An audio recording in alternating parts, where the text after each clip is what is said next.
नमस्कार, आईपा में आपका स्वागत है। मैं अयाज खान बरेली से। हम हर उस व्यक्ति तक पहुंचने की कोशिश कर रहे हैं, उसके मुद्दे उठाने की, चाहे वो किसी पार्टी से जुड़ा हो या किसी वर्ग से जुड़ा हो, चाहे संस्था हो गई समाज सेवी। आज हम मिलाने जा रहे हैं एक ऐसी शख्सियत, पीलीभीत के 127 विधानसभा सपा के प्रत्याशी शोएब खान, जो भावी प्रत्याशी हैं और पीलीभीत में हाजी रियाज के ना होने पे उनके विकल्प के तौर पे इन्हें देखा जा रहा है। जनता दीवानी, युवा है, शिक्षित हैं, तो कहीं ना कहीं लोग समर्थन दे रहे हैं और जिधर को भी निकल जाए भीड़ काफी रहती है। उनसे जानते हैं क्या स्थिति है चुनाव की। अब तो गठबंधन हो गया शिवपाल जी का, चाचा भतीजे एक हो गए, उसमें कितना फायदा होगा और अब चुनाव में क्या स्थिति है। स्वागत है शोएब जी आपका। बहुत बहुत शुक्रिया अयाज साहब। क्या कहेंगे, चुनाव सर पे है और गठबंधन चाचा भतीजे एक हो गए हैं, क्या कहेंगे चुनाव?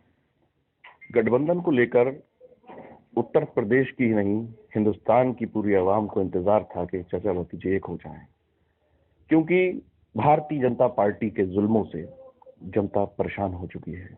आप सड़कों का आलम देखिए, शिक्षा का आलम देखिए, झूठे मुकदमे लोगों को डाल कर उन्हें जेल भेजा जा रहा है, बेरोजगार हो गया है नौजवान, नौकरी नाम की चीज नहीं है। मैं बात करूं अपनी विधानसभा की, यहाँ पे बहुत पहले एक मजूला फैक्ट्री चलती थी, वहां पर वो भी फैक्ट्री आज की डेट में बंद है। और यहाँ कोई ऐसी मिल, कोई फैक्ट्री, कोई ऐसा वो नहीं है जहां इंसान जाकर अपनी नौकरी कर सके। सड़कों की हालत देखेंगे आप, गड्ढा मुक्त सरकार कहते हैं, गड्ढे खोदने का काम करा है इन लोगों ने। बहुत परेशान है शिक्षा के मामले में। आज के दौर में आप देखिए कि यहाँ का नौजवान, यहाँ के बच्चे, छात्र छात्राएं बरेली पढ़ने जाती हैं, तो ये आलम है पीलीभीत का। तो इसीलिए उत्तर प्रदेश की जनता बदलाव चाहती है और आदरणीय शिवपाल सिंह यादव जी, आदरणीय अखिलेश यादव जी के एक साथ आने से ये तय हो गया है, पूर्ण बहुमत की सरकार समाजवादी पार्टी और प्रगतिशील समाजवादी पार्टी बनाएगी और अखिलेश यादव जी को मुख्यमंत्री बनाएगी। सपा में रहते आपको एक बड़ा समर्थन भी मिला था और सपा ने सम्मान भी दिया था। अब बात करें चुनाव की, तो कम समय में आपने बहुत अच्छा अपने आप को खड़ा किया है मजबूत प्रत्याशी के तौर पे। किस तरीके से प्रमुख मुद्दे रहेंगे आपके, वो जो क्षेत्र में आपको कमी घूम रहे हैं, लोगों तक पहुंच रहे हैं, क्या कमी पाई है अब तक और क्या करेंगे? जितने भी दावेदार किसी भी पार्टी के हों, सबसे पहले चुनाव में मैंने घूमना चालू करा, आप जानकारी ले सकते हैं। और पहले दिन से मुझे बहुत अच्छा समर्थन मिला, क्योंकि यहाँ की जनता एक बदलाव चाहती थी, एक नया चेहरा चाहती थी, एक साफ चेहरा चाहती थी, और वो उसको मिला, उसका वही चीज मुझे सम्मान मिला। आदरणीय राष्ट्रीय अध्यक्ष जी 18 अगस्त को आए, जिस दिन उन्होंने मुझे प्रत्याशी घोषित किया। आपने देखा होगा कितनी बड़ी तादाद में लोग प्रगतिशील के झंडे के नीचे खड़े हुए, उन्होंने उनका समर्थन दिया और राष्ट्रीय अध्यक्ष जी ने मुझे प्रत्याशी बनाया। सबसे बड़ा मुद्दा यहाँ पर शिक्षा का है। अमरिया के अंदर मैं एक इंटर कॉलेज, जो राष्ट्रीय अध्यक्ष जी घोषणा करके गए हैं, अमरिया के अंदर एक इंटर कॉलेज बनवाने का काम करूंगा। एक फायर स्टेशन की वहां बहुत जरूरत है, किसानों की फसलें जल जाया करती हैं, वो भी राष्ट्रीय अध्यक्ष जी घोषणा कर चुके हैं। एक किसानों के लिए वहाँ मंडी, किसानों का इलाका है, किसानों के लिए एक मंडी की वहाँ बहुत सख्त जरूरत थी। तो मैंने वादा किया है कि यहाँ की आवाम मुझे यहाँ से विधानसभा भेजती है, तो सबसे पहला काम है अमरिया में ये 4 काम, एक जानवरों का अस्पताल, ये सारी घोषणाएं राष्ट्रीय अध्यक्ष जी कर चुके हैं। अब बात करें, यहाँ एक स्टेडियम की बहुत सख्त जरूरत है। यहाँ से आप देखिए कहाँ प्रैक्टिस करे इंसान, मतलब नौजवान प्रैक्टिस कहाँ करेगा? प्रैक्टिस करेगा तो क्रिकेट में या किसी भी फील्ड में, किसी भी, तो उसमें आ सकता है। और कारोबार के लिए मैं चाहता हूं कि यहाँ पर एक बड़ा कोई प्लांट लाने की कोशिश करूंगा, प्राइवेट तौर पर भी और सरकारी तौर पर भी फैक्ट्री लगाई जाए, यहाँ के लोकल रोजगार को रोजगार मिले। और इंसान के पास जब रोजगार होगा तो अच्छे बच्चों को अपने अच्छे स्कूल में भी पढ़ा सकता है, और रोजगार जब होगा तो यहाँ की तरक्की होगी।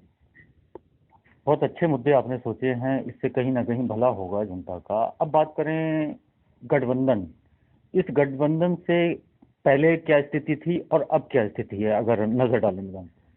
स्थिति मैंने आपसे कहा पहले दिन से बहुत अच्छी थी, क्योंकि चुनाव सबसे पहले मैंने यहाँ शुरू किया पीलीभीत में आने के बाद, और लोगों का समर्थन प्रगतिशील के झंडे के ऊपर मुझे इतना बड़ा मिला। तो आप सोचिए कि गठबंधन के बिना पे जब मैं आदरणीय अखिलेश यादव जी, आदरणीय शिवपाल सिंह यादव जी दोनों के चेहरे पे जब चुनाव लड़ूंगा, तो मैं जानता हूं इंशाल्लाह बहुत बड़ी लीड से मैं चुनाव जीतूंगा।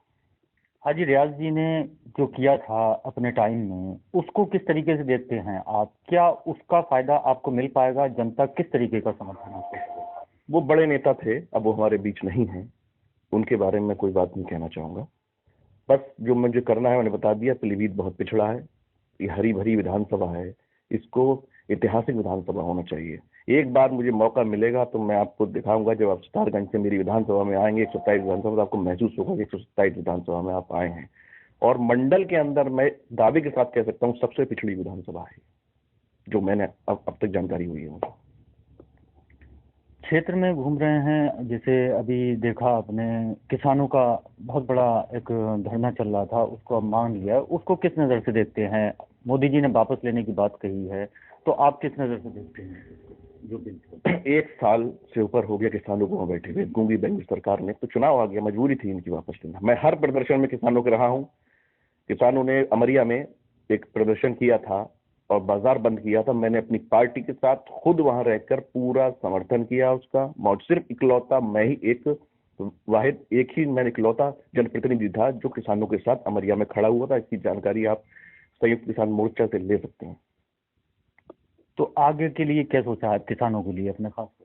किसानों के लिए मैंने आपको बताया, सबसे बड़ी बात तो मैंने आपको कर दिया, आदरणीय राष्ट्रीय अध्यक्ष की घोषणा कर चुके हैं, अमरिया के अंदर एक मंडी बनाने का काम करेंगे और किसानों की हर मांग को हर तरीके से लेकर हम उनके साथ खड़े हैं, क्योंकि हम भी किसान के बच्चे हैं।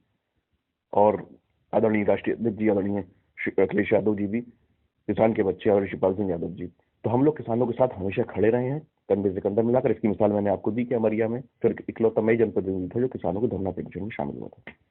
पुराना राजनीतिक घराना रहा है, किस तरीके से देखते हैं? पुराने क्या एक्सपीरियंस रहा, कैसे राजनीति में आना हुआ, क्या सोचा युवा है कुछ भी कर सकते थे, राजनीति क्यों चुनी?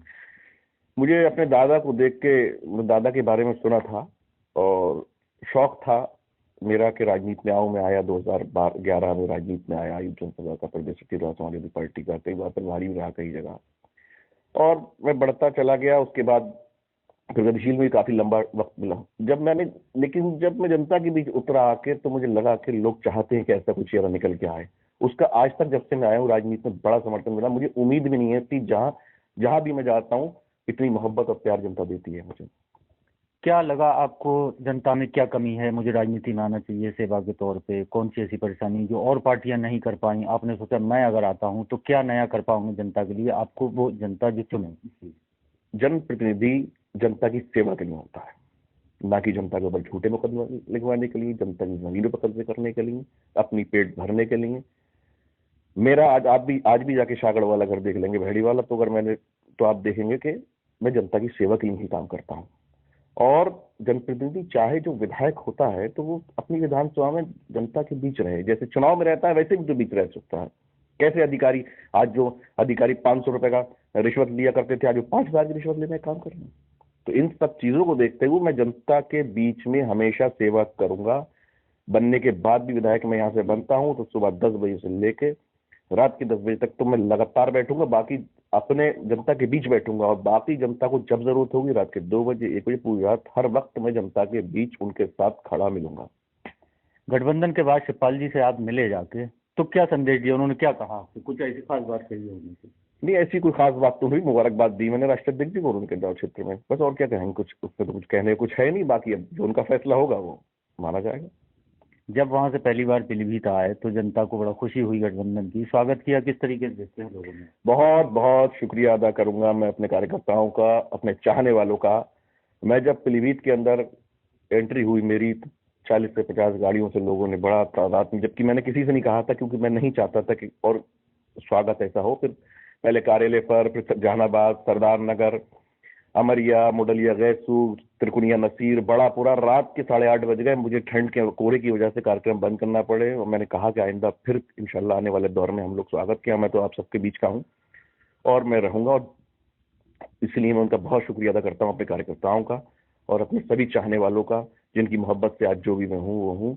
और जिस दिन गठबंधन की घोषणा हुई, बड़ी तादाद में आतिशबाजी करके और खुशी मिठाई बांट के हमारे कार्यकर्ताओं ने पार्टी कार्यालय की खुशी मनाई। कोई खास ऐसा संदेश जो अपने जनता को दे पाए और चाहने वालों को दे पाए, जिससे कोई अच्छा मैसेज? मैं बस यही संदेश देना चाहूंगा, मेरा एक शेर है, मैं लोगों से मुलाकातों के लम्हे याद रखता हूँ, मैं लोगों से मुलाकातों के लम्हे याद रखता हूँ, मैं लहजे भूल भी जाऊं तो बातें याद रखता हूँ, जरा हट के चलता हूँ दुनिया की रवायत से, लेकिन जिन कंधों पे बोझ में डालूं कंधे याद रखता हूँ। सारी बात मैंने इसमें कह दी। बहुत बहुत शुक्रिया। जिन कंधों पे मैं बोझ डालूं वो कंधे में याद रखता हूं, कहीं ना कहीं बहुत अच्छा शेर है। और इस शेर में ही सब कुछ में बात कर दी। खास बात कहें तो प्रगतिशील समाजवादी पार्टी का युवा चेहरा में माने तो पीलीभीत में सिर्फ एक ही ऐसा है जो हाजी रियाज के विकल्प के तौर पे इन्हें देखा जा रहा है। जब से गठबंधन हुआ है तब से और लोग को चाहने वालों का कारवां बढ़ा है, लगातार बढ़ते जा रहे हैं। कहीं ना कहीं जी अगर टिकट मिलता है या सपा गठबंधन में फाइनल होता है तब, हालांकि शिवपाल जी ने तो फाइनल कर दिया है, ये आने वाला वक्त बताएगा क्या होता है और कैसे जीत हासिल कर पाएंगे, और जो सपने देखे हैं वो जनता के लिए किस हद तक फाइनल कर पाएंगे और उनकी सेवा कर पाएंगे। मैं अयाज खान, बरेली।